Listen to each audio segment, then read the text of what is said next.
আউযু বিল্লাহি মিনাশ শাইতানির রাজিম বিসমিল্লাহির রহমানির রহিম।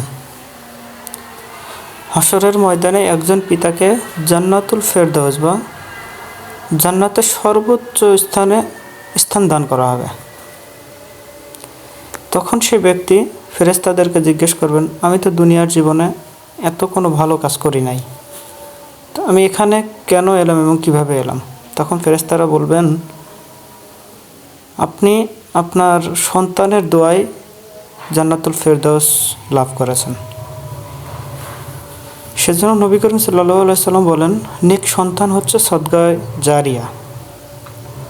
তাই অবশ্যই আমাদের উচিত সন্তানদেরকে ইসলামী শিক্ষায় জ্ঞান অর্জন করানো। আল্লাহ আমাদের সবাইকে বোঝার মতো তৌফিক দান করুন, আমিন।